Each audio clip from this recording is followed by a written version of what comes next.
Bonjour à tous et bienvenue en Agora 1. Nous sommes ravis de vous accueillir. Donc, si vous n'êtes pas loin, n'hésitez pas à nous rejoindre ici pour ce talk. Vous le savez, donc voilà, comment cultiver le savoir-faire et la créativité dans un environnement numérique qui standardise les pratiques.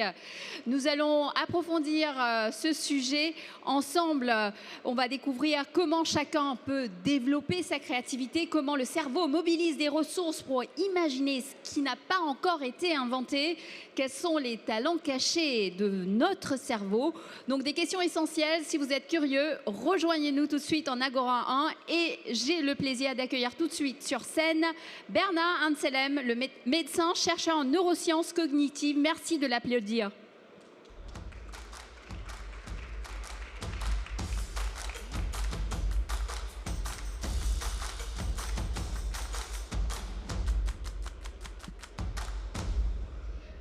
Bonjour Bernard. Bonjour. Bienvenue à Batimat pour ces Batitalks. Donc, je le disais, vous êtes médecin, vous faites de la recherche en neuropsychologie, vous êtes aussi auteur. Donc, on est ravis de vous avoir pour parler du cerveau. Donc, on va essayer de décrypter un peu les secrets, les mystères du cerveau ensemble. Alors, déjà, peut-être une question toute simple. Quelles sont les astuces à savoir pour apprendre à obtenir le meilleur de son cerveau? Alors, tout d'abord, une petite précision. Je ne suis pas chercheur dans un laboratoire, mais par contre, je diffuse les recherches de mes collègues. Donc, ce que j'aime, c'est faire partager justement des connaissances. Voilà. Et donc, alors, la question, c'est comment utiliser le meilleur de son cerveau. Et pour cela, on a une capacité de notre cerveau qui est sous-estimée. On a un cerveau qui est beaucoup plus adaptable que l'on imagine. Et ça, grâce à une propriété qu'on appelle la plasticité neuronale, la neuroplasticité. Alors, pour faire simple, en gros, c'est la capacité à adapter son cerveau à de nouvelles tâches. C'est-à-dire que quand on demande à notre cerveau de nouvelles tâches, eh ben, il va créer des connexions dans le cerveau. Il va créer lui-même des connexions. Alors, ces connexions, on peut les utiliser pour apprendre des connaissances. Donc, ça, vous savez déjà que votre cerveau vous sert à emmagasiner des connaissances en mémoire. On peut apprendre des gestes techniques, des gestes sportifs, ça, vous le savez déjà. Mais ce qu'en général, on sait moins, c'est qu'on peut aussi apprendre des compétences humaines. Des compétences humaines comme réguler ses émotions, gérer ses relations avec les autres, être plus créatif, être plus efficace en collectivité, donc les compétences humaines. Et donc ça, on peut les développer grâce à cette compétence que le cerveau a, la neuroplasticité. Et je vais vous donner un exemple. Des chercheurs ont testé la capacité de gens à se concentrer sur un problème bien particulier, à rester dans le présent et à ne pas partir dans leurs pensées, dans leurs inquiétudes sur le passé ou sur le futur. Et donc ça s'appelle la pleine conscience. Et donc ils ont fait travailler des gens qui n'avaient jamais travaillé cette compétence. Ils les ont fait travailler pendant quelques semaines. Et au bout de quelques semaines, on s'est aperçu que le cerveau s'était modifié. Il y avait des zones dans le cerveau qui s'étaient fortifiées, une activité dans le cerveau qui s'était fortifiée, et même au niveau anatomique, le cerveau avait changé. Il y avait des zones qui avaient changé. Donc ça veut dire, c'est énorme. Ça veut dire qu'on a du pouvoir sur notre cerveau. Donc en choisissant des comportements, on va modifier non seulement l'architecture de notre cerveau, mais en plus, on va modifier les compétences. Et donc, on va créer un cercle vertueux. C'est-à-dire qu'un comportement va modifier l'architecture du cerveau, qui lui-même va modifier nos compétences, qui vont modifier l'architecture, et ainsi de suite. Donc, on est dans une mise en abîme, et on a beaucoup plus de pouvoir. Les enfants le savent instinctivement, c'est-à-dire qu'ils sont beaucoup plus ouverts. Nous, on a des tas de freins dans le cerveau qui font qu'on ne va pas se développer dans certains domaines. Donc, alors, on parlait d'astuces. Bon, il n'y a pas beaucoup d'astuces pour arriver à des résultats sans effort. Par contre, l'astuce, ça va être ne perdez pas votre temps à évaluer si vous êtes doué ou pas pour quelque chose. Ne perdez pas votre temps à avoir des croyances sur vous-même. Ce n'est pas le plus important. Le plus important, c'est le temps et la répétition, l'énergie que vous allez mettre pour modifier un comportement. Et de ce fait, la question n'est pas de savoir est-ce que vous êtes doué ou pas, ce n'est pas important. Bon, il y a des différences, bien sûr. Le propos n'est pas de dire qu'on est tous pareils, mais il y a des différences, mais ce n'est pas le plus important. Le plus important, c'est que choisir dans quelle direction je vais développer mes neurones, dans quelle direction je vais développer mon chemin neuronal pour développer une compétence que j'ai choisie. Donc, en fait, la question, c'est savoir dans quel domaine je vais me progresser. Et à partir du moment où vous mettez du temps et un peu d'énergie et d'effort, on est à peu près sûr de progresser, sauf grosse pathologie, mais la plupart des gens peuvent progresser dans des compétences humaines, gérer ses émotions, progresser dans ses relations humaines, progresser dans sa créativité, progresser dans sa prise de décision. Donc le travail, en gros. Oui, mais surtout la répétition. La répétition. Il vaut mieux des petites séances tous les jours plutôt qu'un gros travail le week-end. Ok. Alors, quels sont les mythes que les gens ont le plus souvent dans le cadre de leur performance professionnelle? Alors, il y en a plein, donc je vais en citer 3. Le premier, c'est, donc on vient de l'évoquer brièvement, c'est nous avons des qualités et des défauts qui sont fixés à la naissance ou à la fin de l'enfance. Hein. En gros, on ne change pas. On a des compétences humaines, on a des qualités, des défauts, et ça ne change pas. C'est faux, la neuroplasticité nous le montre, et les études en sciences cognitives, en sciences comportementales, les psychologies sociales nous montrent que c'est faux. On peut même apprendre au 4e âge, même à 90 ans, on peut apprendre des choses. Hein. On apprend toute sa vie. Donc ça, c'est la première chose. La deuxième, c'est est-ce qu'on doit contrôler ses émotions? Souvent, les gens se disent, je ne dois pas éprouver telle ou telle émotion, il faut que je la supprime. Ça n'est pas possible. Et la troisième, c'est je peux changer une habitude, il suffit de le décider, d'un peu de volonté. Tout ça, ça n'est pas possible. Alors, on ne peut pas développer les trois, mais on va peut-être développer la première, qui est on ne peut pas changer ses qualités, ses défauts à partir de l'enfance. Donc c'est faux. Les neurosciences nous montrent que notre cerveau peut se développer dans des compétences humaines, mais également, il y a tout un courant de recherche notamment développé par Carol Dweck, une chercheuse américaine, qui a montré que les gens qui pensaient qu'on peut toujours s'améliorer avaient de meilleures performances, ils étaient moins anxieux et ils étaient plus énergiques, plus engagés dans l'action que des gens qui pensent que tout est fixé à la naissance. Et donc, et ça c'est important parce qu'on est à la fois plus serein et plus efficace et plus engagé. Et c'est un peu compréhensible puisque si on sait que à la clé, il y a une amélioration, ben on va s'engager. Par contre, si on pense que de toute façon, c'est foutu, on n'a pas envie de mettre de l'énergie. Donc, on ne va pas s'engager et nos neurones vont aller se développer ailleurs pour regarder Netflix ou pour manger des McDo, par exemple. Mais ils ne vont pas aller se développer dans l'effort qu'on a envie de faire pour progresser. Et donc, cette capacité à vouloir progresser, cette capacité va nous permettre de mieux affronter les difficultés. Hein. Quelqu'un qui a un état d'esprit fixé, c'est ce que Carol Dweck appelle ça, l'état d'esprit fixé. Eh bien, quelqu'un qui a un état d'esprit fixé, n'importe quelle difficulté devient une épreuve, et c'est angoissant, puisque ça nous ramène à notre capacité de réussir ou pas. N'importe quel feedback, n'importe quel retour, quelqu'un nous fait une critique, ça devient une agression, puisque ça nous ramène à nos insuffisances supposées. Et un échec, ça devient un désastre. Alors que si on a un état d'esprit de progression, le growth mindset, selon Carol Dweck et tout un ensemble de recherches, eh bien, une difficulté, c'est un défi, ça peut même être presque un jeu. Un feedback négatif, bah, c'est une façon de progresser. Et un échec, c'est plus un désastre. Bon, c'est toujours désagréable, un échec, mais ça nous permet au contraire de rebondir. Donc, vous voyez, ça change complètement notre façon de voir les choses. On est plus serein et on est plus énergique. Donc, vous voyez, c'est quand même pas négligeable. Absolument. Alors, comment favoriser la motivation et changer justement notre état d'esprit? Souvent, au sein de l'entreprise, on veut initier des changements chez ses collaborateurs. Donc, comment est-ce qu'on y arrive? Alors, déjà, donc on vient de parler d'un état d'esprit, c'est-à-dire qu'on peut toujours progresser. Ça, c'est un facteur de motivation énorme. Ensuite, au niveau personnel, déjà, pour connaître ses propres motivations, souvent, on va penser que ça n'est pas un sujet parce que tout le monde sait pourquoi il est motivé.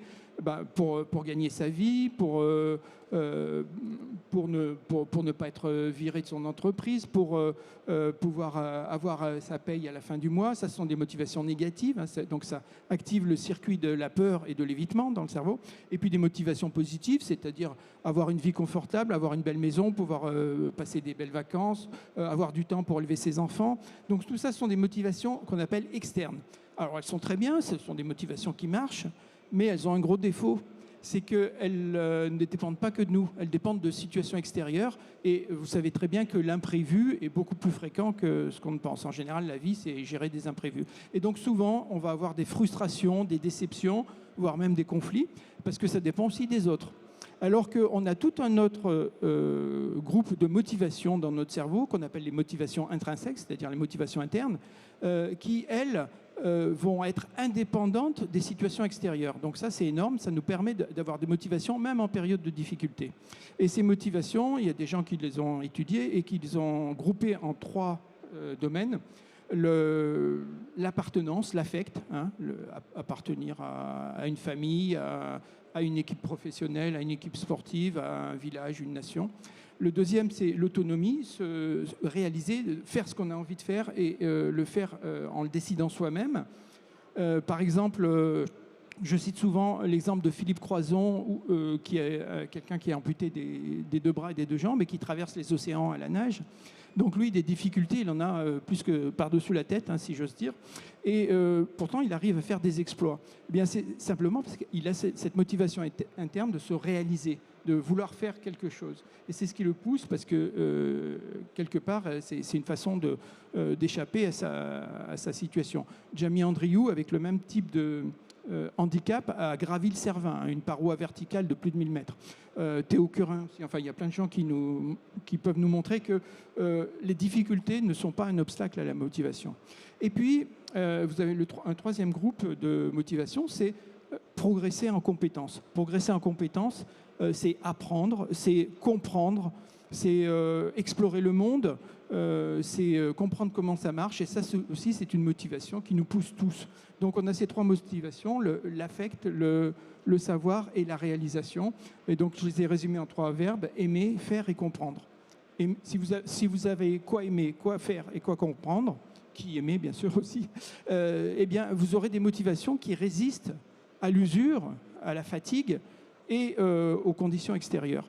Et donc, face à une montagne de difficultés, face à une montagne d'efforts qu'on a à fournir, eh bien, il faut avoir une montagne de désir, de plaisir et d'envie de réussir, d'envie de progresser. Et là, ce sont vraiment des motivations qui peuvent nous soutenir dans les moments difficiles. Et quand vous avez un collaborateur qui est en difficulté, essayez de parler avec lui pour savoir qu'est-ce qui le motive vraiment. Alors, notre monde, évidemment, change, est en pleine mutation. On voit avec l'avènement des nouvelles technologies, notamment de l'IA, l'intelligence artificielle. Est-ce que ça peut rendre un peu obsolètes nos compétences humaines ? Ça, c'est un vrai sujet. Alors, donc, le numérique a changé nos vies depuis une vingtaine d'années. L'intelligence artificielle va la changer encore plus dans les prochaines années. Mais actuellement, à mon avis, ce qui va avoir le plus d'impact sur nos vies professionnelles, ça n'est pas directement l'intelligence artificielle, c'est le changement d'état d'esprit qui va être guidé justement par les sciences cognitives et les psychologies comportementales. Pourquoi ? Donc l'intelligence artificielle a fait d'énormes progrès ces derniers temps. En gros, pour faire simple, elle est meilleure pour des tâches répétitives, alors que les humains sont meilleurs pour l'imprévu et pour des tâches polyvalentes. Donc l'intelligence artificielle, elle a plein d'avantages. D'abord, elle travaille 24 heures sur 24, elle ne fait pas 35 heures par semaine. Elle est jamais malade, elle n'a pas d'état d'âme, elle n'a pas de démotivation. Et puis surtout, elle est connectée avec d'autres intelligences, elle est mise à jour en permanence. Donc, contrairement à un médecin, à un architecte ou à un avocat ou à un chef d'entreprise, elle connaît les dernières mises à jour de la veille ou de l'heure précédente, ce qu'un humain ne peut pas faire. Donc, elle a un avantage sur toutes ces tâches de haut niveau, mais ce sont des tâches de haut niveau répétitives. Donc les intelligences artificielles sont plus fortes pour jouer aux échecs, pour jouer au Go ou même au poker.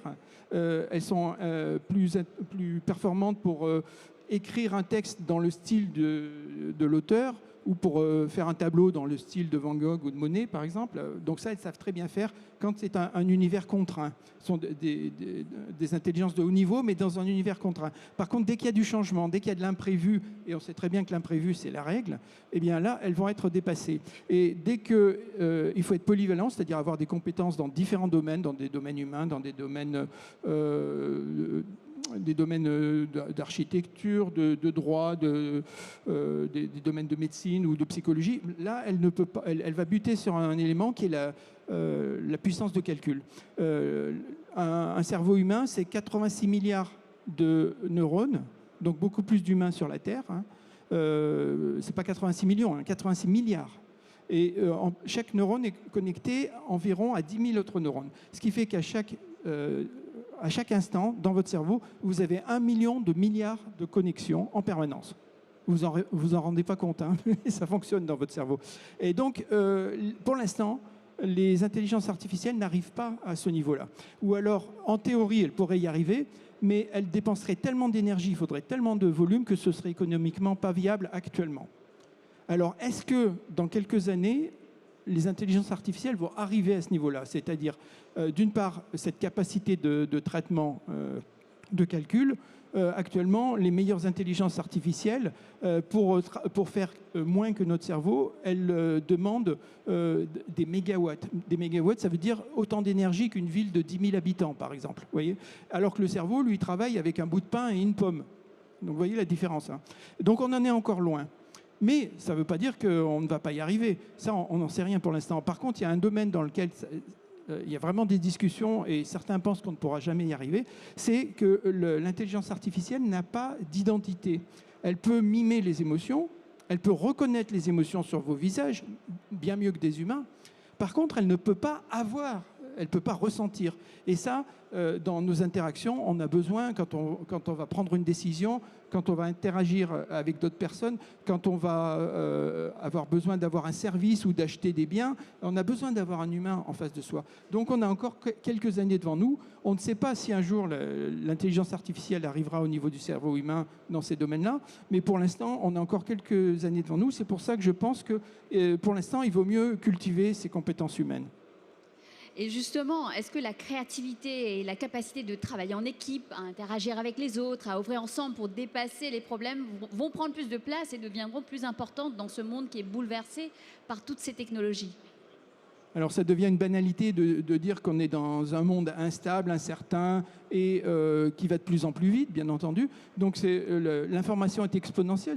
Chaque information, on va créer des dizaines d'autres informations, donc c'est exponentiel. Et un cerveau humain ne peut pas traiter tout ça tout seul. Donc ça devient un non-sens de travailler seul actuellement. Hein. Et ça devient aussi un non-sens de travailler dans des silos pyramidaux où tout remonte à une personne et tout doit redescendre à une personne.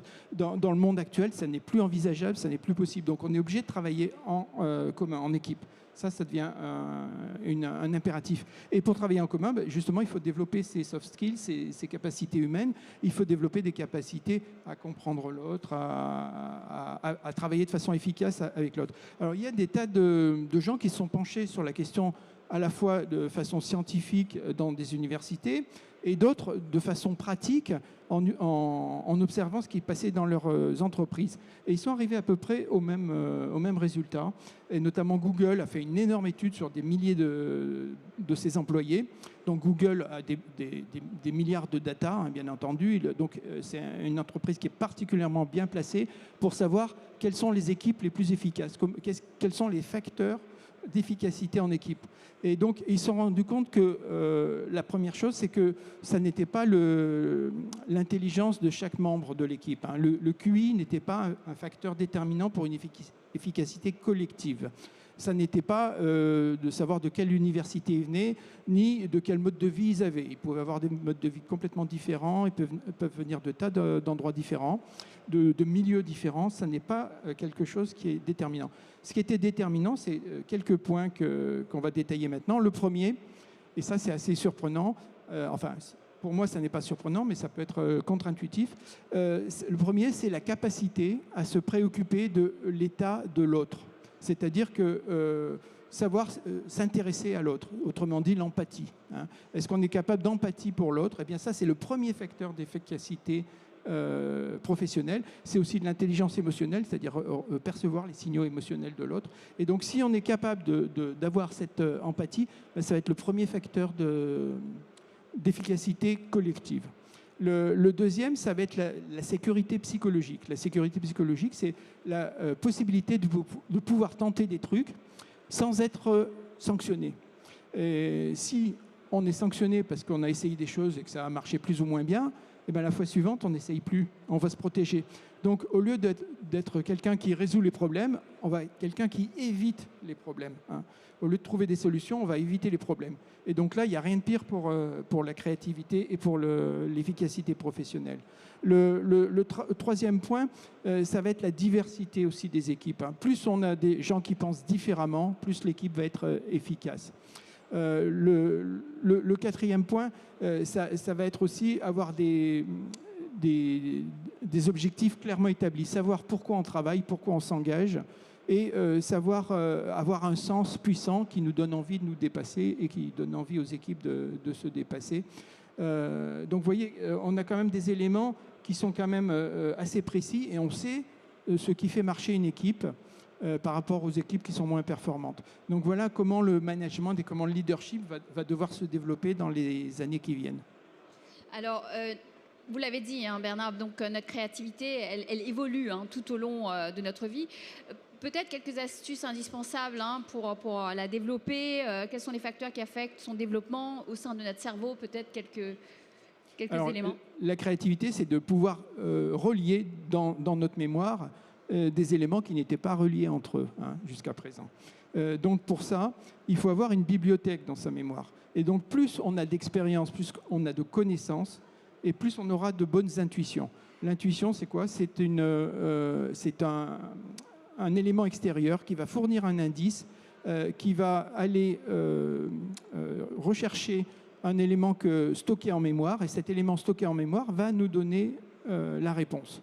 Donc plus on a de livres dans notre bibliothèque interne, plus on sait où sont ces livres et plus on sait où aller les chercher et meilleures seront les intuitions. Par exemple, un joueur de tennis qui a fait des milliers de parties, il aura de meilleures intuitions qu'un débutant. Donc le premier point, c'est d'accumuler des connaissances et de l'expérience. Ça, c'est le premier point. Le deuxième point, c'est d'avoir un cerveau disponible. Le cerveau disponible, c'est-à-dire on retombe sur cette notion de sécurité psychologique. La sécurité psychologique, donc c'est le fait de ne pas être préoccupé par un certain nombre d'anxiétés, de craintes, d'angoisses, parce que sinon, ce sont les réseaux émotionnels qui prennent le dessus. Ils prennent de l'énergie, ils capturent notre attention et ils ne permettent pas à notre réseau de mémoire de développer son intuition. Donc, ils vont capter un petit peu l'attention. Donc, le fait d'être relaxé et de pouvoir développer sa mémoire implique qu'on ne soit pas stressé. Donc, être dans un environnement calme. Le troisième point, c'est d'échanger avec les autres. Échanger avec les autres, c'est fondamental pour la créativité, tout simplement parce que les autres vont nous amener dans un domaine, dans des champs qu'on n'a pas explorés nous. Nous, on fonctionne, si on est seul, on fonctionne en circuit fermé, on va penser toujours aux mêmes choses et on va avoir toujours les mêmes solutions. Si vous échangez avec les autres, ça va vous fournir des indices pour avoir de la créativité. Et puis un autre point qui est important, c'est avoir un cerveau affûté. Un cerveau affûté, c'est-à-dire un cerveau qui soit reposé. Et donc le sommeil est fondamental pour avoir des bonnes intuitions et avoir de la créativité. Le sommeil, ça permet à la mémoire de se reconstituer. Ça permet au cerveau de nettoyer tous les déchets qui ont été produits pendant la journée. Et donc, on a souvent de meilleures intuitions et plus de créativité au réveil. Et les pauses aussi. S'imposer des pauses. Tout le monde est capable de comprendre que quand on court trop longtemps, on est fatigué, on a besoin de s'arrêter. Par contre, on ne pense pas que pour notre mental, c'est la même chose. Au bout d'un certain temps, les compétences mentales vont diminuer. La mémorisation va baisser, l'attention va baisser et la vitesse de réaction va baisser. Donc tous ces éléments vont faire qu'on va être moins créatif. Donc il faut utiliser des pauses comme pour l'exercice physique. On peut faire par exemple 2 minutes toutes les 15 minutes ou alors 5 minutes toutes les 30 minutes. Et donc ces pauses sont vraiment un investissement sur votre efficacité professionnelle. Il y a une technique qui s'appelle Pomodoro, hein, du nom d'un petit compte minute qui ressemble à une tomate. Et donc, on met 30 minutes et au bout de 30 minutes, on prend 5 minutes de pause et on va améliorer sa créativité. Je ne sais pas si on a des questions de la salle ou pas. N'hésitez pas, si vous avez une question, on a 2-3 minutes. Donc, vous avez des micros, levez vos mains. Mais peut-être, je vais profiter pour poser juste une dernière, Bernard, sur votre ouvrage « Ces émotions qui nous dirigent », publié en 2021. Quel est le rôle et la place de l'émotion dans nos choix décisionnels? Est-ce que nos émotions nous dirigent ou est-ce que nous dirigeons nos émotions? Alors, au départ, les émotions ont été câblés dans le cerveau tout simplement pour sauver notre peau. C'est-à-dire que chez les animaux, les réseaux émotionnels, les réseaux de la peur, les réseaux de la récompense, ont été câblés pour éviter les dangers et pour rechercher des ressources et pour se reproduire. Donc voilà les besoins de base de n'importe quel animal. Et chez les humains, donc il y a en plus le côté social, c'est-à-dire que les humains sont des animaux sociaux, ils ont besoin d'échanger des informations. C'est grâce à ça qu'ils ont pu survivre au départ. Les premiers humains ont pu survivre en coopérant. Et donc ces informations de coopération sont aussi émotionnelles. Donc toutes les émotions sont utiles, même les plus désagréables. Et donc ces émotions, elles ont un deuxième point à connaître, c'est que c'est la chronologie. Les émotions, les réseaux émotionnels vont réagir en quelques millisecondes, alors que l'arrivée d'une information à notre conscience va prendre au moins 300 millisecondes. C'est-à-dire que les émotions sont beaucoup plus rapides que notre pensée et notre conscience. Donc, en fait, quand une émotion arrive, eh bien, il est déjà trop tard pour la supprimer. Donc tout à l'heure, on évoquait, est-ce que je dois supprimer mes émotions? Ben, c'est tout simplement impossible. Donc il y a des tas de gens qui luttent en permanence pour supprimer leur peur, pour supprimer leur colère ou leur tristesse. Ça ne sert à rien. Ils se mettent en échec. Ils perdent du temps, ils perdent de l'énergie et en plus, ils vont douter d'eux-mêmes parce qu'ils se mettent en échec. Donc ne perdez pas votre temps à essayer de supprimer l'apparition d'une émotion, ça ne sert à rien. Par contre, on peut agir de façon indirecte. On peut agir sur ses pensées ensuite. Hein, ça, c'est une autre histoire. Donc, pour prendre une bonne décision, eh bien, il va falloir être capable d'évaluer l'état émotionnel dans lequel on est. Alors, les émotions peuvent nous aider à prendre des décisions. Les émotions peuvent nous aider à guider nos intuitions, hein, puisqu'on a vu qu'elles nous servaient à la survie, donc elles peuvent nous aider à prendre des décisions. La peur peut nous aider. Damasio, qui est un neurologue, a montré que dans certaines situations complexes où il fallait faire des choix, où les capacités de raisonnement étaient débordées parce qu'il y avait trop de choses à traiter ou alors parce qu'il y avait trop de choses non connues, eh bien, le fait de faire appel aux émotions permettait de prendre de meilleures décisions dans des jeux complexes des choix économiques. Donc ça, c'est un premier point, les émotions peuvent nous aider. Mais elles peuvent aussi nous égarer, c'est-à-dire quand elles sont trop intenses, elles vont focaliser notre attention sur un point bien précis. Quand on a peur, on ne voit qu'une seule chose, on ne voit plus tout le reste. Et donc, on va prendre de moins bonnes décisions parce qu'on ne voit pas d'autres éléments, on est focalisé. Les émotions nous focalisent et empêchent d'avoir une vision plus large. Donc, on a un double effet des émotions, à la fois bénéfique et à la fois qui n'est pas bénéfique. Alors, comment les utiliser? Eh bien, justement, c'est l'intelligence émotionnelle, c'est-à-dire que lorsqu'on est dans un contexte qui est bien connu, lorsqu'on est dans un contexte où il y a peu d'incertitudes, où on a de l'expérience et nos émotions sont à un niveau moyen, eh bien, on va pouvoir faire confiance à nos émotions. C'est-à-dire qu'un expert, si vous êtes expert dans une situation connue et que tout va bien, vous pouvez faire confiance à vos intuitions. Par contre, si vous êtes dans un environnement qui est peu connu, hein, un imprévu, par exemple, une crise économique, je ne sais pas, une guerre quelque part, ou enfin, bon, tous les événements inattendus, imprévus, ou alors que vous n'êtes pas expert dans un domaine, ou alors que vous êtes sujet à des émotions très fortes, eh bien là, il va falloir se méfier de ces émotions. Il va falloir raisonner, avancer pas à pas, prendre des avis ailleurs, trouver des personnes, discuter avec d'autres personnes, attendre que nos émotions retombent avant de prendre une décision. Merci Bernard. Je ne sais pas si nous avons une question. Il reste quelques secondes. Donc peut-être juste avant de terminer, juste peut-être, je pense que ça va intéresser tout le monde. Est-ce que vous avez des conseils à donner par rapport à comment gérer son stress, comment gérer son énergie et tirer le meilleur de son cerveau en situation de stress? Juste ça et on va terminer là-dessus. Alors ça, c'est une vaste question. Si vous me donnez 2-3 heures, je pourrais traiter le sujet. Non, 20 secondes. Alors en 20 secondes, disons que la première chose, c'est de ne pas lutter contre ses émotions, parce qu'en luttant, on ne va faire que les aggraver. Hein. On va avoir un effet rebond. Donc accepter. La première étape, c'est accepter son émotion, c'est-à-dire la ressentir. C'est pas agréable, mais il faut accepter son émotion. Et à partir du moment où on la ressent, elle va retomber d'elle-même en quelques minutes, sauf si on l'entretient.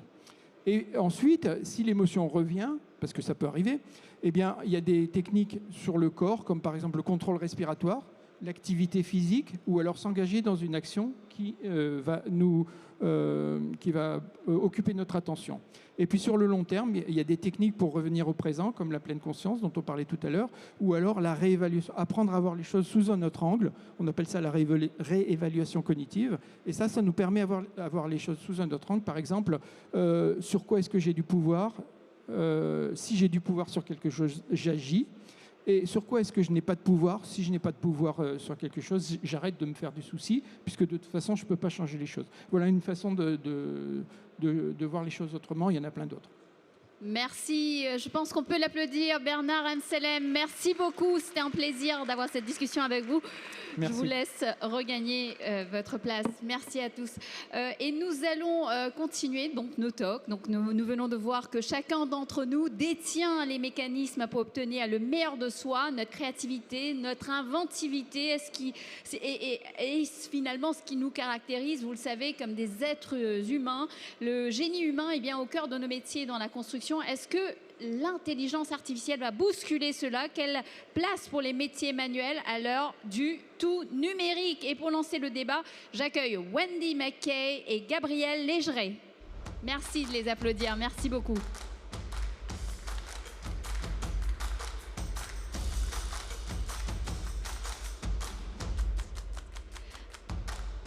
Bonjour Wendy, bonjour Gabrielle, merci. Alors, tout va bien? Voilà, ouais, bien, donc, alors je vais juste vous présenter rapidement. Donc Wendy McKay, vous êtes directrice de recherche au centre INRIA-Saclay en interaction humain-machine. Et Gabrielle, vous êtes fondatrice de l'association et du podcast de l'or dans les mains qui a pour mission de valoriser et soutenir la transmission des savoir-faire. En tout cas, bienvenue à toutes les deux. Donc avant de rentrer vraiment dans le vif du sujet, vous avez eu l'occasion d'écouter Bernard. Peut-être une petite réaction sur ce cerveau fabuleux. Je ne sais pas ce que ça vous a inspiré les propos de Bernard, si vous voulez juste dire un petit quelque chose rapidement. Oui, bien sûr, je pense il a raison. C'est vrai que l'intelligence artificielle est très loin de ce qu'on fait dans nos têtes. Les cerveaux sont... On n'est pas proche de répliquer les cerveaux humains avec un ordinateur. Gabrielle? Je pense que quand on parle de métier manuel, de métier du bâtiment, en fait, ce que cherche un homme ou une femme quand il va vers ces bâtiments, c'est aussi vers ces métiers, c'est aussi le rapport au sensible et la créativité. Et si, le cerveau est tellement extraordinaire que si l'intelligence artificielle vient accompagner le geste, il ne faut pas qu'elle le remplace, parce qu'il faut se préserver de ça. Merci en tout cas pour ces réactions. Donc voilà, donc on va rentrer vraiment dans le sujet qui nous intéresse aujourd'hui. On voit que avec tout ce qui se passe, les machines, l'automatisation, tout ça, ça repousse un peu les frontières de la création, ce que vous venez de dire. Donc ça nous aide à peut-être à faire les choses mieux. Mais comment est-ce qu'on concilie les métiers de l'artisanat aujourd'hui et les nouvelles technologies? C'est un peu ça aussi le sujet. Quelle est la place de ces outils numériques et de l'intelligence artificielle justement dans le développement des métiers manuels et artisanaux? Donc ça, c'est hyper intéressant aussi. Donc je pense que c'est une question commune si vous voulez peut-être démarrer et puis on... D'abord, ce qu'il faut dire, c'est que donc, quand un artisan, un entrepreneur des savoir-faire, comme j'aime bien les appeler, choisit d'aller vers un métier manuel, c'est parce qu'il est appelé par le rapport au sensible, par le rapport à la matière, par le fait de faire plier la matière sous ses doigts, la transformer. Pour moi, un artisan, c'est vraiment quelqu'un qui veut faire apparaître des objets sur Terre à partir de ressources locales, grâce à sa créativité. Et ça, on le voit aussi beaucoup chez les jeunes. Donc, je ne vais pas m'étaler sur De l'or dans les mains, mais on est une association qui a pour mission de sensibiliser les jeunes aux métiers manuels. On s'articule autour de 2 missions. La première, c'est de faire connaître ces savoir-faire à travers un podcast et d'autres outils pédagogiques qui vont raconter ces métiers et un peu avec l'objectif de sortir d'un peu de l'image d'Épinal. Et ensuite, on se rend dans les établissements scolaires avec les artisans du podcast qui vont faire fabriquer un objet collectivement aux jeunes. Et on le voit en fait, les jeunes, dès lors qu'ils peuvent toucher la matière, on touche quelque chose de l'ordre de l'émotion et ils sont vraiment happés par ça. On sort vraiment de l'apprentissage théorique et on va vers quelque chose de plus interactif. Après, il ne faut pas non plus dire non au numérique. Le numérique a beaucoup apporté à l'artisanat, à la fois dans le geste en lui-même, donc en amont du geste. Si je prends par exemple l'exemple de l'entreprise Rémi Garnier, qui est une bronzerie d'art. Moi, pendant très longtemps, les moules, donc il faut imaginer que les moules de cette structure, ce sont des moules en sable dans lesquels on vient couler le bronze. Et pour constituer ce moule en sable, il faut une fausse pièce à la base qui prenne la forme de sable avant de faire couler le bronze. Pendant longtemps, cette pièce, elle était sculptée à la main, au bois, par un sculpteur du bois.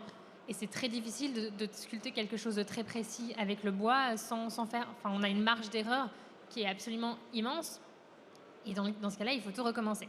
Maintenant, avec des logiciels de design, on peut créer, rectifier des choses de façon très, très précise. Et ça n'empêche pas qu'ensuite, il y a le métier du fondeur et du ciseleur et du ponceur qui ne sont pas du tout remplacés. Donc là, c'est un exemple du numérique qui vient en amont de la créativité et qui vient soulager le geste en amont. On vient aussi soulager le geste pendant le geste. Si on prend l'exemple de la menuiserie, je pense à Métiers du Bois, qui sont à Bourges, qui travaillent notamment pour la charpente de Notre-Dame de Paris. Lui, il dit, mais le numérique, il nous a apporté tellement, en fait, sur le travail des pommelles, etc. Enfin, il y a plein d'actions que les menuisiers ne prennent pas de plaisir à faire. Et aussi pour soulager le corps et limiter les gestes de sécurité. Donc ça, c'est vraiment sur le geste. Après, là, je parlerai plutôt du digital, mais qui a aussi beaucoup apporté à la fois pour la visibilité de ces métiers. C'est-à-dire qu'aujourd'hui, on peut avoir du succès sans avoir pignon sur rue, place des Vosges, grâce aux réseaux sociaux. On peut parler, créer une communauté, aligner ses partenaires, ses fournisseurs, ses clients, sa communauté sur des mêmes valeurs. Parce qu'on a un apport direct, on peut aussi donner une nouvelle image de ces métiers. Et je pense que des réseaux comme Instagram, comme TikTok, qui vont déployer les phases de fabrication, c'est formidable. Donc là-dessus, je pense qu'en fait, il faut sortir de l'image d'Épinal, vitrinifier des métiers de la main et dire que le numérique est un levier formidable pour faire en sorte que mieux valoriser et en fait faire en sorte que ces métiers puissent aussi être des métiers d'avenir. Absolument. Wen. Bon, alors, c'est intéressant comme question parce que je pense que quand on pense à l'intelligence artificielle, on pense à un système, ce qu'on appelle batch, qui envoie une question, le système tourne et il revient avec une réponse. Mais la partie intéressante pour la créativité humaine, c'est la partie interactive avec l'intelligence artificielle ou n'importe quel outil de créativité, comme les systèmes pour, par exemple, mon fils est architecte et il travaille avec les machines pour faire le CNC machine, pour sculpter du bois. Et il fait tout sur l'ordinateur et après c'est sculpté. Et après, l'idée, c'est comment on peut faire ça dans une manière interactive, pas faire quelque chose dans l'ordinateur, après c'est fait, bon ou non, et après on revient. Ça, c'est pas très intéressant, mais de faire quelque chose où les gestes humains restent dans le boucle avec le système. Et les systèmes peuvent aider avec la précision des choses, mais aussi peut changer. Par exemple, peut-être la précision, c'est pas le but dans une situation artistique, peut-être tous les changements différents sont plus intéressants. Et l'idée, c'est comment créer les outils avec l'intelligence artificielle, mais qui restent créatifs du côté être humain, dans la forme et le style de geste qu'on veut garder comme être humain. Et voilà. Encore une fois, moi je suis pas chercheuse, donc en fait j'ai vraiment une expérience de terrain et c'est plutôt vraiment une expérience empirique. Mais en tout cas, dans les ateliers, les manufactures que je vois, les dirigeants font attention quand ils vont investir dans des outils numériques, que ça puisse fédérer les équipes et que ça soit, par exemple, chez Métiers du Bois, encore une fois, Pierre-Jean Morand le dit très bien, il ne faut pas en avoir peur du numérique. Nous, ça nous a apporté beaucoup de choses au sein de l'entreprise. Mais il faut d'abord que ce soit des outils qui puissent être utilisés non pas par des ingénieurs, mais des menuisiers. Ça, c'est super important. Et ça a créé des choses extraordinaires dans l'entreprise en termes d'intergénérationnalité. C'est-à-dire que les petits apprentis compagnons du devoir qui étaient là depuis 6 mois et qui n'avaient pas grand-chose à avoir le droit de dire, pour la première fois, ils ont aussi des choses à apprendre aux anciens qui sont moins à l'aise avec ces outils. Mais donc il y a un réel échange. Il y a un réel échange, mais il y a un vrai rôle des dirigeants qui s'emparent de ces outils à faire en sorte que ça accompagne le geste et ça crée aussi des interactions très intéressantes plutôt que ça remplace. Et justement, ça peut aussi aider à transmettre les savoir-faire. Et donc, vous pouvez dire juste un petit mot là-dessus, peut-être? Oui, alors, donc, si on parle du digital, nous, chez De l'or dans les mains, par exemple, on a choisi le podcast pour faire connaître ces métiers et, capter un peu la voix de ces artisans, de ces faiseurs, de ces passeurs de gestes. Pourquoi le podcast? Parce que ça permet un temps long, le temps de la parole. On avait quand même un peu l'impression que quand on voyait à la télé des artisans et des artisanes, c'était souvent une image de vitrine, on regardait que leurs mains, c'était très joli, mais on leur laissait jamais le temps de se raconter. Et en fait, le podcast, alors souvent on se dit mais oui, mais c'est tellement beau, il faut de l'image. Oui, mais quand on veut transmettre des choses aux jeunes, le podcast, ça oblige les jeunes à susciter leur imagination et à les marquer beaucoup plus. Je suis pas chercheuse ou médecin, mais c'est quelque chose qu'on remarque en fait. C'est qu'ils vont être beaucoup plus marqués par ça. Après, les réseaux sociaux, je pense, aident aussi à changer. Parce que ce qu'il faut aujourd'hui, c'est changer le narratif autour de ces métiers de la main pour redonner envie aux jeunes d'aller vers ces métiers et aussi montrer qu'il n'y a pas qu'une seule forme d'intelligence qui est à valoriser. Il y a d'autres rôles modèles, il y a d'autres modèles de réussite. Et les métiers du bâtiment, et les métiers de la main, et les métiers créatifs en sont un. Ça, il faut le montrer. Et pour ça, TikTok, Instagram, c'est absolument génial parce qu'en fait, on a des artisans qui vont montrer leurs étapes de fabrication, qui vont raconter comment ils font et qui montrent que c'est très moderne, qu'ils utilisent le numérique. Donc ça aide beaucoup. Après, rien ne remplace l'expérience du geste, la répétition et la transmission. Et là, ce qui est en train de se passer, c'est qu'on a tellement dévalorisé les métiers de la main auprès des jeunes qu'aujourd'hui, il y a des maillons de la chaîne qui sont en train de se casser.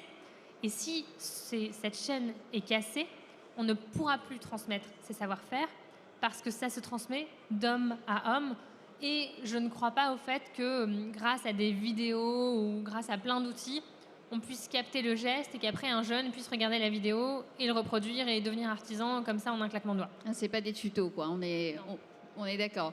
Mais je me tourne vers vous, Wendy. Donc, comment est-ce que vous voyez le futur de nos interactions, en tout cas, avec tout ce monde numérique? Comment vous voyez les choses? Moi, je pense que on va continuer à avoir les ordinateurs plus rapides qui peuvent faire plus de choses, bla bla bla.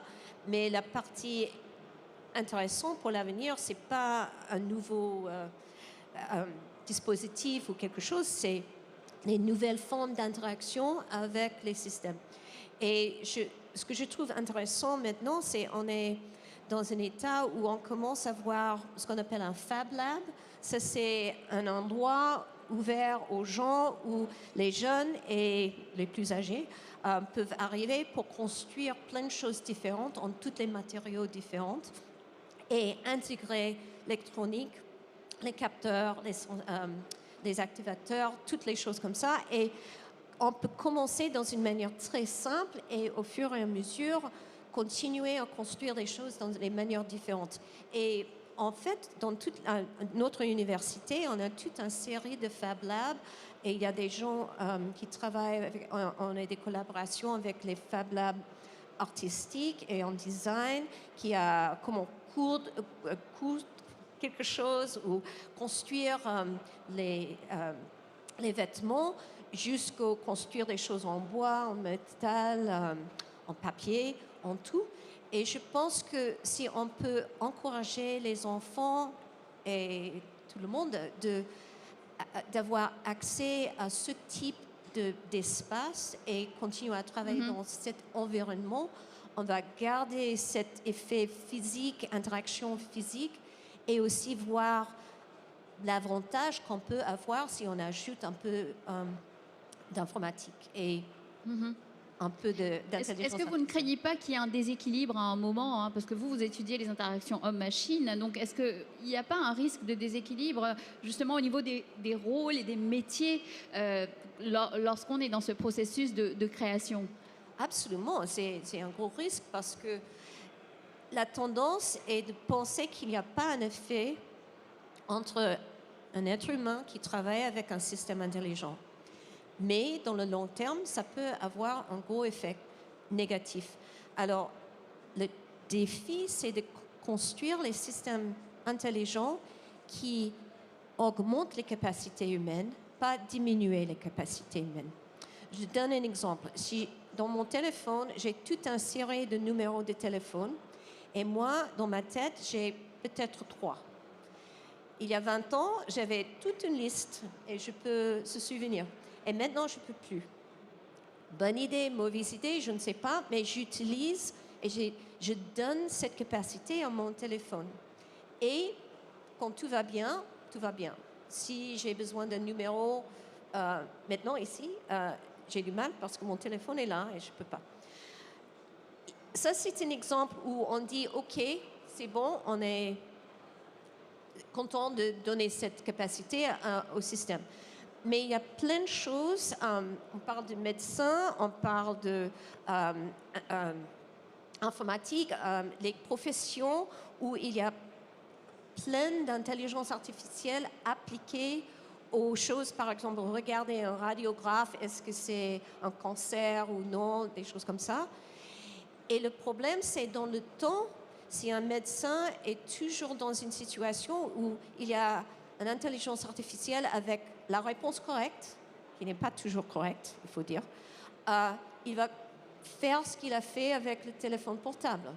Et ça, ce n'est pas une bonne chose.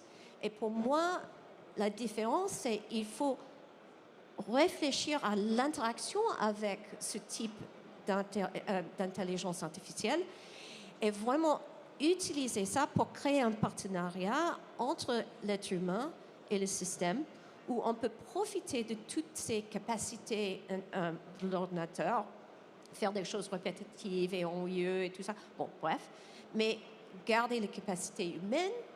Et ça, c'est un grand défi parce que c'est une question de recherche. On est en train de faire.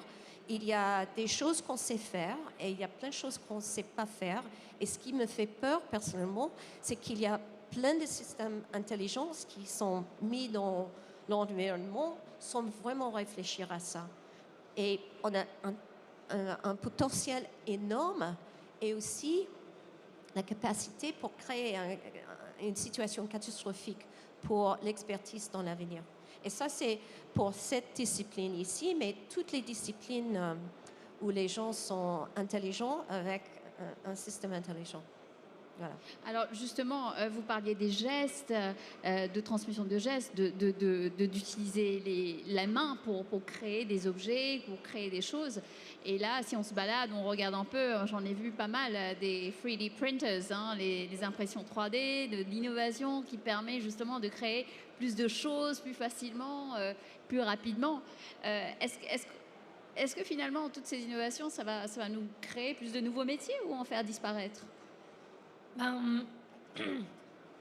En créer certainement, je sais pas, mais en tout cas, c'est en train d'en faire disparaître beaucoup. Et ça, c'est un peu une catastrophe. Mais on a aussi vendu à tous les jeunes que pour réussir, il fallait être ingénieur, il fallait faire des maths, il fallait faire de l'informatique, et que faire quelque chose avec ses mains, c'était pas utiliser son cerveau. Cette image, je pense qu'elle a fait vraiment beaucoup de mal. Et aujourd'hui, mettre du numérique aussi entre les mains des jeunes a des dérives assez catastrophiques. On le connaît sur l'attention. Je parlais il n'y a pas très longtemps avec un enseignant de lycée de français.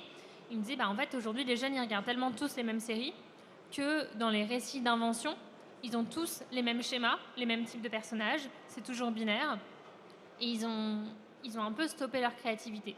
Et moi, ce qui me fait peur, c'est qu'en fait, à force de mettre de l'intelligence artificielle et d'assister les humains, on leur enlève un petit peu cette capacité d'imagination, cette force créative.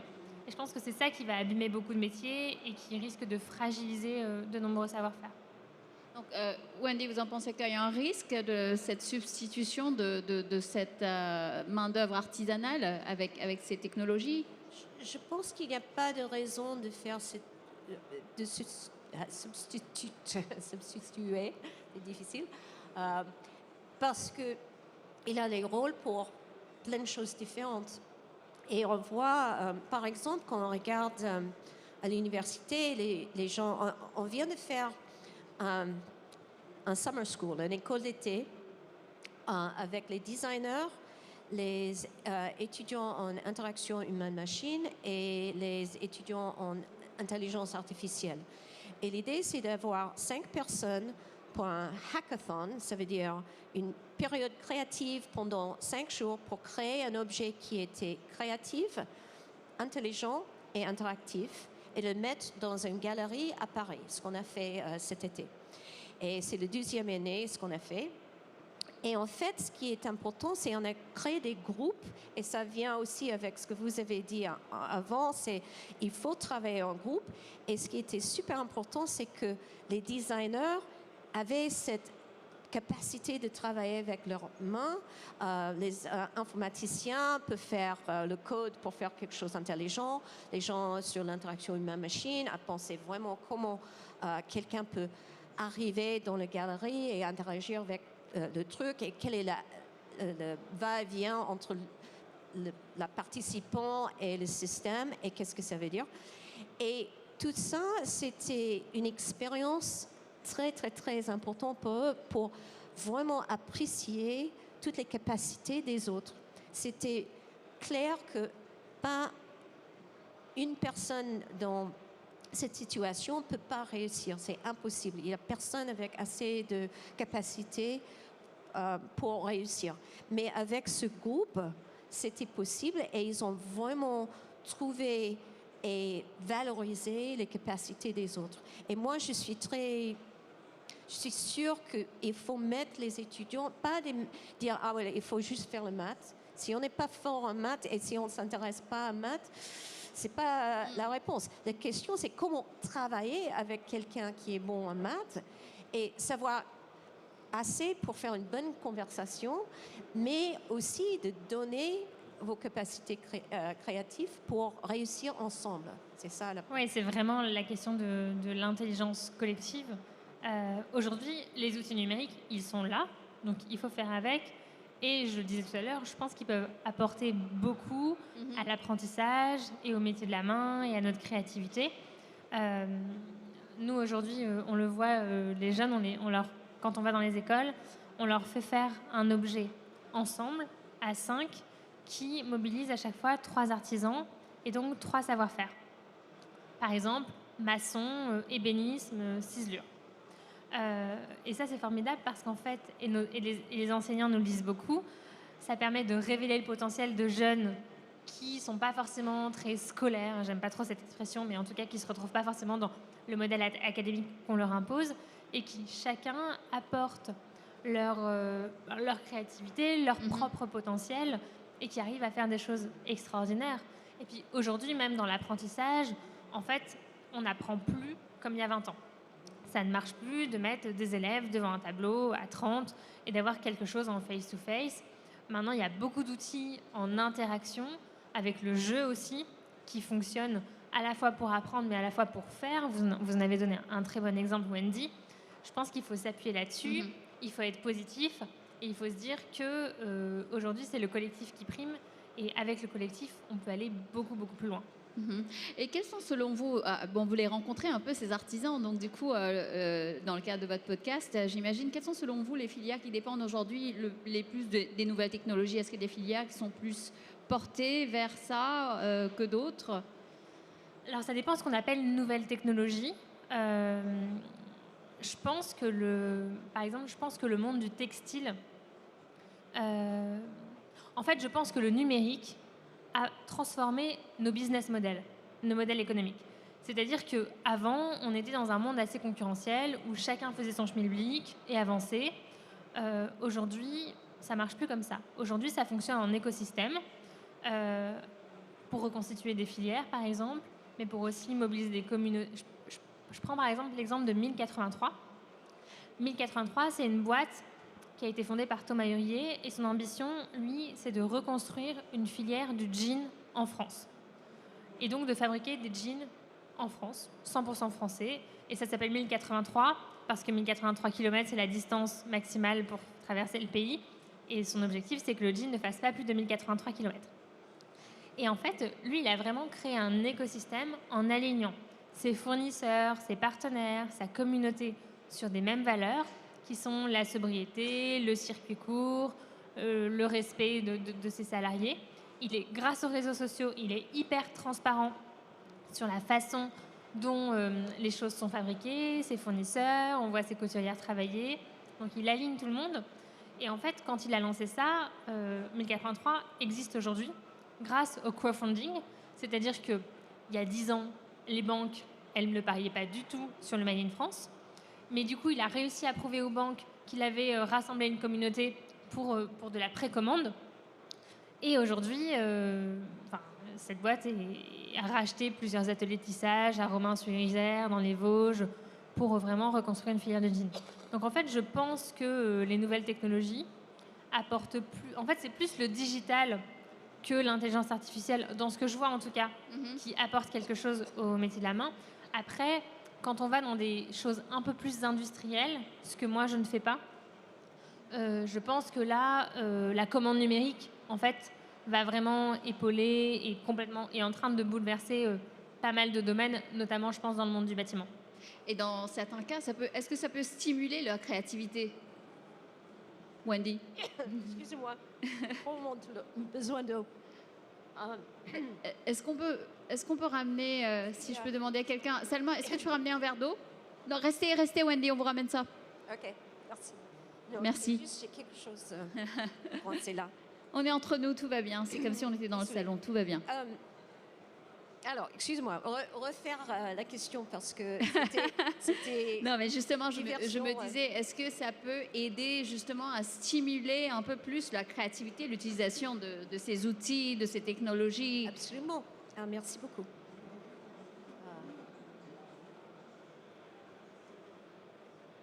Take your time. Merci. Non, c'est stimuler la créativité. C'est une question de... Alors, on commence avec un cadre, avec une série de suppositions de ça c'est normal, ça c'est pas normal, comme ça et un deux. Alors, souvent la créativité, c'est de regarder la même situation d'un angle différent. Et la question c'est, est-ce qu'on a des outils excusez-moi.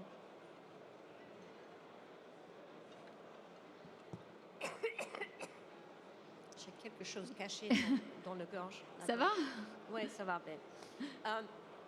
On a un cadre, une perspective différente.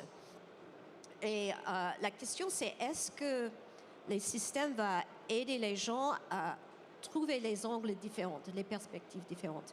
Je vais juste continuer avec une autre question et je vais juste... Non, c'est pas grave. Take your time, Wendy. Mais peut-être je vais faire parler un peu Gabriel en attendant. Prenez votre souffle. Mais est-ce que, Gabriel, vous, avec les artisans que vous rencontrez, en tout cas, ils doivent être passionnés et passionnants, j'imagine. Et l'utilisation, justement, certains sont peut-être très, très passionnés par l'utilisation de tous ces outils et ces technologies. Et du coup, c'est un champ de possibles. C'est une créativité qui est aussi... voilà, je ne sais pas, vous, comment vous voyez les choses? Moi, je ne vois pas beaucoup, en fait. C'est quand même quelque chose... Mais je pense que c'est dû à la taille des structures que je vais voir, qui sont plus des manufactures qui ont maximum 20, 30 salariés, ou des petits ateliers où ils sont 3, 4. Je pense en tout cas que quand un artisan il choisit ce métier, ce qui l'intéresse, en fait, c'est le rapport au sensible. Et je crois aussi que, en fait, ce sont deux temporalités qui sont presque contradictoires. Le numérique, le digital ait le temps de tracer au compas sa rosace sur la pierre. Et voilà. Et d'ailleurs, ce qui est quelque chose d'assez difficile, c'est qu'en fait, quand on va voir des artisans, ce ne sont pas des entrepreneurs, ce sont des artistes, ce sont des gens qui ont envie de créer, qui ont envie d'avoir ce temps pour créer, pour imaginer. Et ils savent très bien créer des choses fantastiques. En revanche, après, ils ont un peu plus de mal à le vendre parce que c'est pas la même temporalité et ça demande moins d'humilité qu'ils en ont. Voilà. Mais moi, c'est quelque chose que je vois pas trop, mais je pense que c'est dû à la taille des structures et les gens que je vais voir aussi peut-être. On parle souvent de métiers, des métiers de l'artisanat, des métiers un peu traditionnels. Est-ce que on peut voir... Est-ce que je peux juste rebondir répondre? après? Alors, Je pose ma question après. Allez-y, Parce que Wendy. je ne suis pas d'accord. Exactement. Je suis désolée, je ne sais pas ce qui se passe. C'est pas Covid, c'est quelque chose. No worries. Désolée. Parce qu'il y a une supposition là que l'informatique, c'est un écran, un clavier et un souris. Et ce n'est pas le cas. Ça veut dire on peut bien sûr faire l'informatique dans ce cas-là, et je suis d'accord que ça, c'est pas très intéressant pour quelqu'un qui veut travailler avec leurs mains. Mais l'informatique est maintenant intégrée en plein d'outils différents qui sont physiques et malléables, souples. On peut faire des choses vraiment en interaction avec les objets physiques. Là, c'est nouveau, ça, on commence à faire, il n'y a pas assez, mais on peut faire ça. Et avec ça, on peut intégrer l'informatique dans les supports. Par exemple, j'ai un thésard qui est maintenant à MIT et il a créé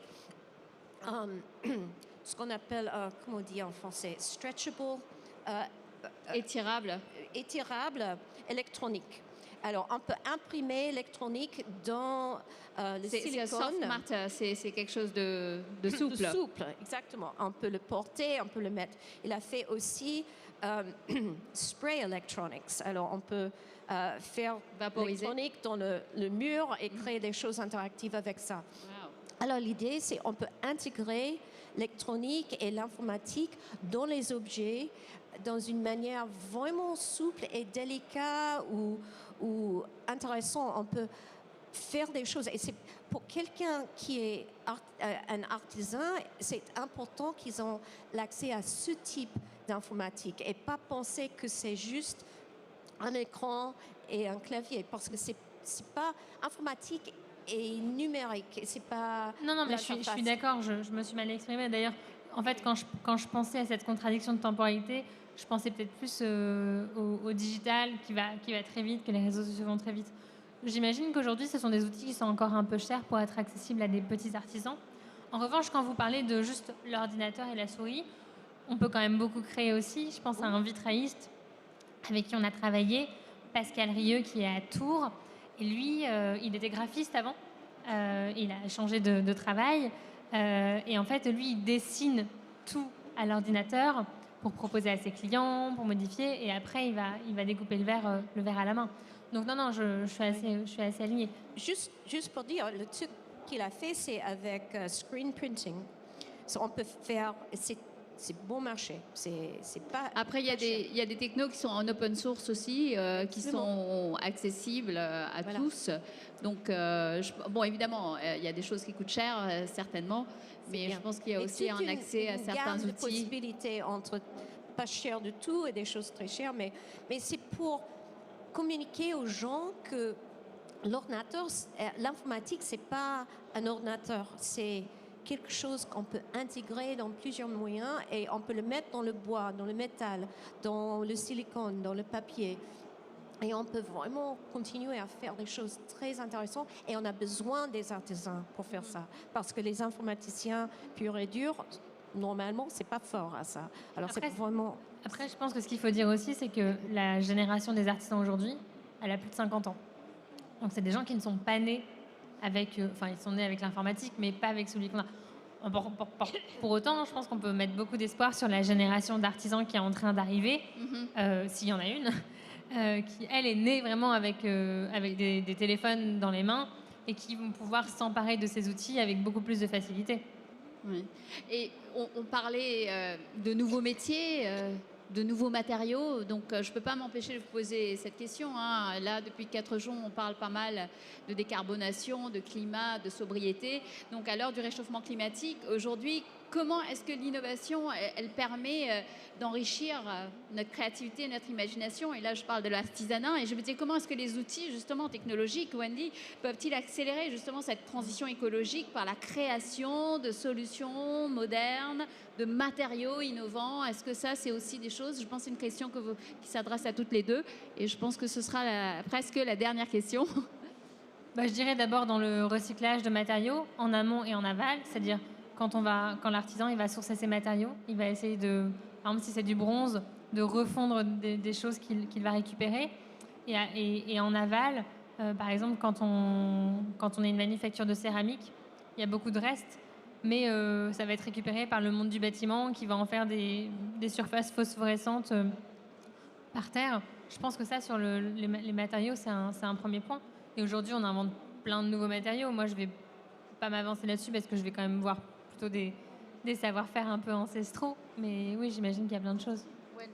Je prends un autre angle, c'est plus quand on va construire un environnement ou un espace, il faut l'utiliser. Et la question, c'est est-ce qu'on peut utiliser l'informatique pour aider les gens à être conscients de leur utilisation de l'espace? Ça veut dire, est-ce que j'utilise trop d'eau? Est-ce que j'utilise trop d'électricité? Est-ce que je fais... alors, il y a le côté construction, et ça c'est clair, il y a des choses à faire, mais aussi au niveau d'être humain dans une situation comme ça, est-ce qu'ils sont conscients de ce qui se passe? Et si on peut faire des choses qui sont bon marché et faciles à intégrer dans la situation pour aider les gens à conserver des choses, etc., ça peut améliorer la situation un petit peu par petit peu. Donc, est-ce que il vous parle des éco-conceptions? Quels sont les sujets que vous abordez un peu avec ces artisans justement sur ces sujets et ces enjeux climat et énergie et autres? En fait, les artisans sont déjà le nez dedans et ont peut-être été un des premiers secteurs à l'être parce qu'ils sont déjà en circuit court. Ils ont déjà une volonté avoir une quête de sens et donc de ne pas trop abîmer la terre, de faire des objets qui durent, de rapprocher nos lieux de production de nos lieux de consommation. Je pense que ça, c'est une première chose. Et après, sur l'utilisation d'énergie aussi, beaucoup de manufactures par exemple, les menuiseries vont utiliser leurs propres copeaux de bois pour se chauffer. Je pense qu'il y a une volonté qui existe dans ces structures TPE, PME. Bon, bah écoutez, nous arrivons à la fin de cette discussion. Merci en tout cas à toutes les deux. Je pense qu'on peut les applaudir. Merci à vous. Merci d'être venus ce matin partager votre expérience et votre vision avec nous. Je vous laisse regagner votre place. Et quant à nous, nous allons continuer. Donc, nous allons continuer à discuter de ce sujet. Cette fois-ci, comment est-ce qu'on va favoriser l'innovation? Les grands chantiers du monde représentent des grands défis humains, techniques ou environnementaux. Donc, dans ce cadre, comment favoriser l'innovation? Comment est-ce qu'on installe une culture de l'innovation avec des collectivités et des entreprises publiques? C'est une question intéressante qu'on va tout de suite en discuter avec John Tanguy. Merci de l'accueillir.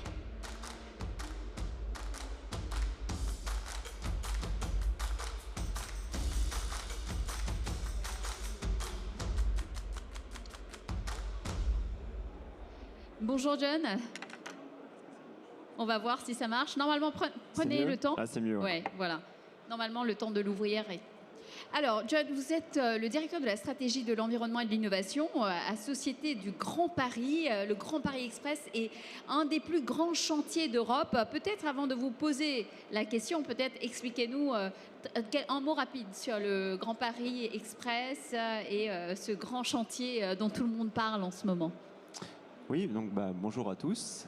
Donc la Société du Grand Paris est une maîtrise d'ouvrage public qui pilote le Grand Paris Express, qui est un projet d'infrastructure qualifié comme étant l'un des plus grands, voire le plus grand projet d'infrastructure en Europe, avec un budget de 35 milliards d'euros, et qui consiste à délivrer donc 200 km de voies nouvelles. Donc on va tout simplement doubler la taille du réseau métropolitain que vous connaissez, avec également 68 gares. Donc c'est un énorme projet de mobilité, comparable aux grands travaux haussmanniens qu'on a connus fin 19e.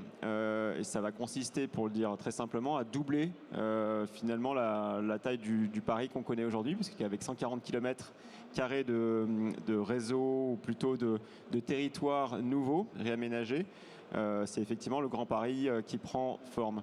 Donc c'est un projet de mobilité, mais vous l'avez compris également, c'est aussi un sujet d'aménagement du territoire, puisqu'autour des gares du Grand Paris Express, vous allez avoir des quartiers de gares qui vont effectivement émerger, voir le jour, et qui partent de la ville actuelle. Et donc c'est un grand projet de rénovation urbain. Alors, l'importance de l'innovation, j'imagine, voilà, on en parlait tout à l'heure. Donc, l'innovation dans une stratégie globale et dans la structure d'un projet. Là, on parle d'un projet qui est quand même énorme. Donc, peut-être rappelez-nous vraiment quelle est l'importance de l'innovation dans une stratégie aussi globale, dans aussi grand projet. Alors, l'innovation, c'est un choix stratégique. On peut décider de ne pas innover. On peut aussi décider de dire qu'on fait de l'innovation pour communiquer. Et puis on peut décider aussi très franchement de se servir de l'innovation comme un levier au service du projet. Un exemple, parce que moi j'aime bien les exemples, le projet du métro du Grand Paris Express, c'est forcément beaucoup de béton. Le béton, c'est beaucoup d'émissions carbone. Le béton, c'est cher. Ça devient de plus en plus cher dans un contexte de renchérissement du coût des matières premières que vous connaissez. Et donc, ça fait des années qu'on s'interroge, qu'on cherche, qu'on déploie des bétons alternatifs. Donc, on a commencé avec des bétons dits fibrés. En gros, vous remplacez les cages d'armature métallique par des fibres métalliques. Et aujourd'hui, on est sur des... Donc, ça permet vraiment de décarboner massivement les bétons posés, mais ça permet aussi de faire des économies. Donc, quand on sait faire les deux, c'est pas mal. Et aujourd'hui, on arrive à aller encore plus loin, puisqu'on réutilise les déblais argileux qui sont excavés. Parce que pour faire les tunnels, il faut excaver de la terre. Et dans ces terres, vous allez trouver du calcaire, de l'argile, du sable. Et en fait, on réutilise le calcaire pour faire des classes de béton beaucoup moins émissifs, de l'ordre de 50% moins émissifs par rapport à des classes de béton traditionnelles. Donc c'est très concret quand on parle d'innovation. Et nous, on estime qu'on a une responsabilité en tant que maîtrise d'ouvrage public qui porte un projet d'intérêt général à innover, à la fois pour améliorer le projet, soit pour être moins émissif en termes de carbone, soit aussi pour améliorer le projet dans sa durabilité, dans sa performance, mais aussi, pourquoi pas, pour faire changer les pratiques et un certain nombre de filières. Là, ce dont je vous parle en termes de béton, ça a un effet sur le Grand Paris Express, donc c'est super intéressant, mais ça a aussi un effet au niveau d'un certain nombre de filières économiques et industrielles, puisqu'en fait, par exemple, on a été les premiers à déployer de façon industrielle du béton fibré en France, sur du tunnel métropolitain. Aujourd'hui, ça devient un standard. Donc c'est super intéressant comme approche. Et le côté... moi, je crois vraiment que les maîtrises d'ouvrage publiques elles ont une responsabilité qui s'accroît, compte tenu du contexte, sur ces questions d'innovation. Donc, on voit de plus en plus une culture de l'innovation, hein, donc si je puis dire. On pense souvent que justement les collectivités et les entreprises publiques n'ont pas cette culture d'innovation. Ce n'est pas le cas, je vois en tout cas. Peut-être une petite réaction là-dessus. Comment est-ce qu'on fait justement pour avoir cette culture d'innovation au sein des territoires et des entreprises publiques? Enfin, c'est peut-être cliché, hein, on a cette impression que ce n'est pas le cas. Je vous laisse réagir. Non, c'est super dur. En fait, faire de l'innovation dans des grands groupes et dans des écosystèmes avec beaucoup d'acteurs, parce que la Cité du Grand Paris, par exemple, si je ne parle que de notre expérience, c'est un acteur dans un écosystème d'acteurs, des collectivités, des bureaux d'études, des entreprises de travaux publics. Et créer une dynamique et faire changer les pratiques, mettre en place de nouveaux matériaux de façon industrielle. Je ne parle pas de petits démonstrateurs ou de faire de la R&D tout seul dans son coin. C'est très compliqué, ça relève presque du chemin de croix. Mais parfois on y arrive, pas tout le temps, parce qu'on a effectivement quelques succès, on est content, mais il y a aussi des échecs. Et la question de la gestion de l'échec et comment on rebondit, qu'est-ce qu'on en tire comme enseignement et comment on les valorise, c'est un point qui n'est pas anodin. Donc comment on crée une culture de l'innovation? Moi, je ne suis pas un expert. je peux témoigner modestement à mon niveau. Il y a un point qui est fondamental, c'est faire ses preuves. C'est la base. Mais quand on parle d'innovation dans des projets d'infrastructure ou des projets qui sont très complexes, la notion d'innovation peut faire peur. Et donc, il faut commencer gentiment, modestement, avec des innovations qui sont incrémentales. On n'est pas dans l'innovation de rupture dans un premier temps, et montrer ce que ça apporte en termes d'économie, en termes d'émissions carbone, en termes de durabilité de l'ouvrage, en termes de performance, etc., etc. Et la culture de l'innovation, elle prend dès lors que vous arrivez à convaincre que ce que vous faites, c'est pas juste pour la beauté du geste de c'est de la nouveauté, c'est de la com. Non, ça apporte vraiment, ça améliore vraiment la performance de l'ouvrage, du projet. À la fois, c'est intéressant pour les ingénieurs et pour tous les acteurs de l'écosystème du Grand Paris, mais surtout, demain, on va parler d'environnement aussi un petit peu, le projet qu'on déploie, qu'est-ce qu'il apporte en termes de résilience des territoires, en termes d'îlots de fraîcheur pour les franciliens demain? Bon, ça, c'est des questions qui sont fondamentales. Et pour moi, la culture, c'est ça, c'est convaincre, donc être en capacité de mesurer et de montrer qu'on crée de la valeur. C'est la base.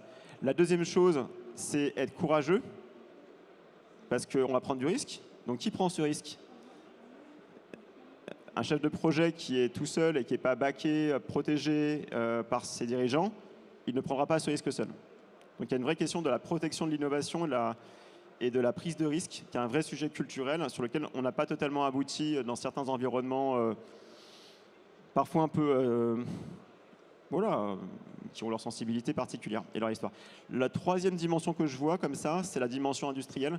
On a un travers en France, c'est que quand on parle d'innovation, notamment dans des écosystèmes un peu bureaucratiques, on dit qu'on innove en faisant des petits démonstrateurs, un peu de R&D dans son coin. Et on dit, ouais, on a innové, mais en fait, on n'a pas pensé de façon industrielle.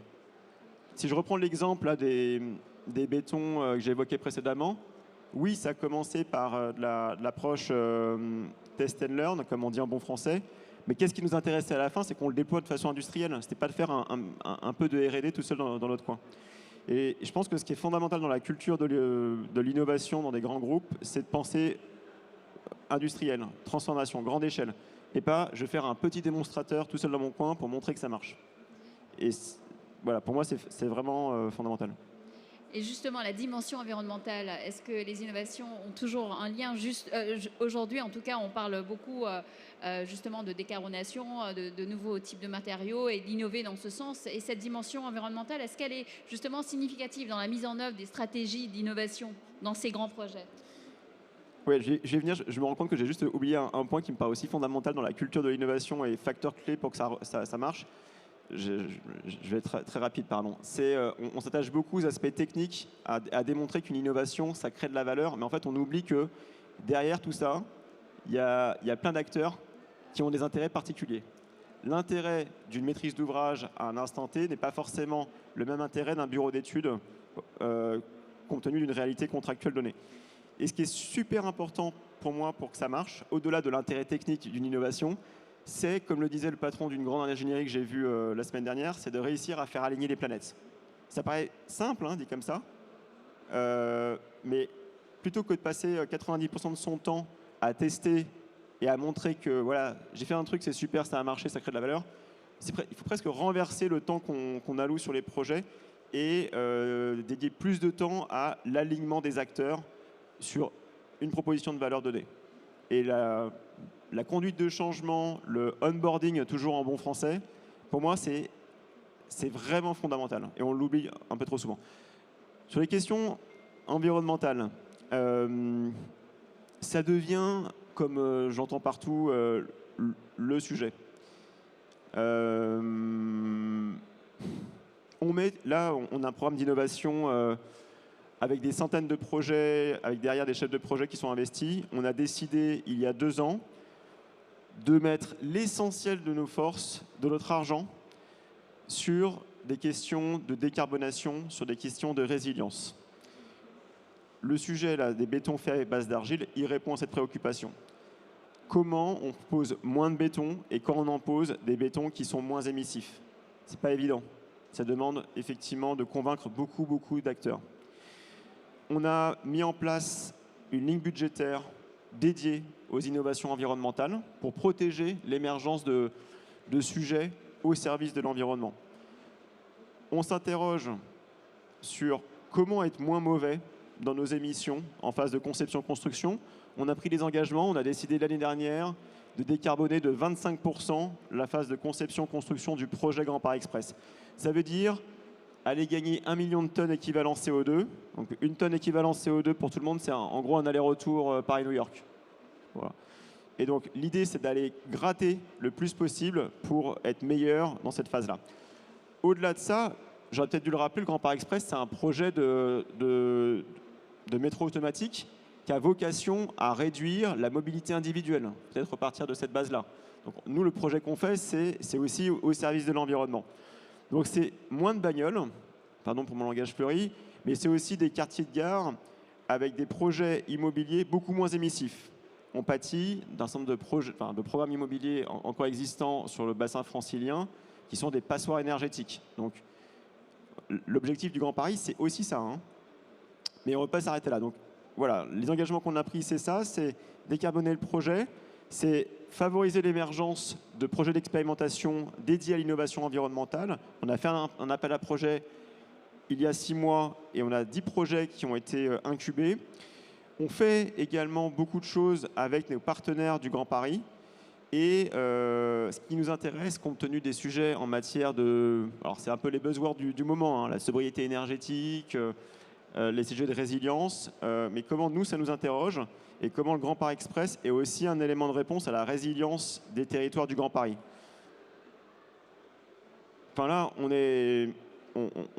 peut faire... Enfin, il faut, pardon, être meilleur, mais c'est un peu trop tard quand même, on le réalise tous. Et c'est pour ça qu'aujourd'hui, on parle de plus en plus de résilience et comment on s'adapte à des scénarios de stress climatique. Et donc là, ce qui nous intéresse, c'est ce qu'on livre au niveau du Grand Paris en termes de gares, de quartiers de gare, de projets immobiliers, comment on apporte des éléments de réponse. On ne peut pas être tout seul, mais on peut contribuer à une ville qui est, comme on dit, plus résiliente pour les habitants du Grand Paris. Alors, est-ce qu'il y a peut-être des freins justement pour innover avec tout ce qui se passe, hein, déjà sans parler du contexte inflationniste, de parler de climat, pandémie et tout ça. Donc, est-ce qu'aujourd'hui c'est plus difficile d'innover? Est-ce qu'il y a des freins à l'innovation? Quels sont les grands défis pour vous, ce que vous voyez en tout cas dans un projet aussi grand que celui-ci? Enfin, des freins, il n'y a que ça. Et la réponse la plus facile, c'est pourquoi tu t'ennuies, quoi, pour pas dire différemment. Et c'est vrai que sur des projets d'infrastructure extrêmement complexes, quand on parle d'innovation, une des premières réponses qu'on peut te donner, c'est non. Et donc, ça demande un tout petit peu de pugnacité et détermination si on veut changer un certain nombre de pratiques. Deuxième élément de réponse, on se rend compte qu'il y a un sujet quand même, ou plusieurs sujets, plusieurs crises. Je crois que c'est le patron de BPI France qui, ce matin, dans un grand quotidien français, parlait d'un moment de métamorphose. Il ne parle même pas de transformation, il dit en fait, il y a quelque chose qui est en train de se passer, mais qui relève aussi de l'inconnu. On ne sait pas très bien où on va, ce qui va se passer, et ça nécessite probablement de faire différemment, faire un pas de côté, s'interroger collectivement. C'est pas facile, hein. Ça c'est des grands mots, mais quand on rentre effectivement sur les projets, c'est pas évident, mais il y a une prise de conscience nouvelle, renforcée de la part de tous les acteurs, mais probablement encore aujourd'hui trop dans leurs couloirs respectifs, il y a un truc qui ne va pas. Et effectivement, si on parle que des questions multifacettes en matière environnementale, il y a vraiment, enfin, moi je le vois dans mon quotidien, une envie quand même de dépasser un certain nombre de cadres, un certain nombre d'habitudes. Donc ça, c'est plutôt intéressant. Après, les grands défis, on les connaît, mais du coup, je ne vais pas paraphraser ce qui a déjà été dit, mais je pense que l'un des grands problèmes sur lequel on continue de buter, c'est comment on y arrive ensemble. Je parlais des maîtrises d'ouvrage, je parlais des collectivités, on parlait tout à l'heure également des bureaux d'études. Il y a aussi la responsabilité des pouvoirs publics à un niveau étatique. Tout le monde se dit, il y a quelque chose à faire. Il faut faire un pas de côté, il faut innover. Mais en fait, ce qu'on n'arrive pas très bien à faire, c'est à créer des gouvernances de projets pour effectivement aller un peu plus vite et aller un peu plus loin. Et moi, mon grand défi, au-delà des questions de fond que sont comment on utilise moins de ressources, comment on est plus sobre ou plus frugaux, c'est des questions qu'on se pose, je vous rassure, avec beaucoup de dynamique, de projets en cours. Comment on émet moins de carbone, comment on altère moins la biodiversité, etc. C'est comment on fait pour y arriver ensemble. Et c'est un vrai sujet, c'est la gouvernance de réflexion, de dynamique, de projet. Parfois, on a l'assentiment que c'est un peu trop lent. Parce qu'il faut intégrer justement toutes les parties prenantes. C'est ça qui est compliqué. Nous, typiquement, côté, on est un acteur qui porte un projet, mais au service d'un collectif et avec d'autres acteurs. Je l'ai dit, hein, on passe à travers 153 collectivités qui sont impliquées sur le projet du Grand Paris Express. Nous avons des tutelles qui relèvent des conseils généraux et de l'État. RATP sera le futur mainteneur du Grand Paris Express. Il y aura des exploitants. On fait ensemble, on fait avec nos partenaires. On ne peut pas faire seul. Voilà, je pense que nous sommes arrivés à la fin de cette session. Merci en tout cas, John. Merci pour votre témoignage. Vous pouvez l'applaudir, John Tanguy. Merci beaucoup. Et on se retrouve tout à l'heure, en tout cas à 14h, et nous allons continuer notre dernière session. Et nous donnerons la parole à des architectes, paysagistes, écologues et chercheurs qui vont venir parler justement des solutions pour rafraîchir nos villes, les pièges à chaleur. Ce sera pour tout à l'heure. Merci.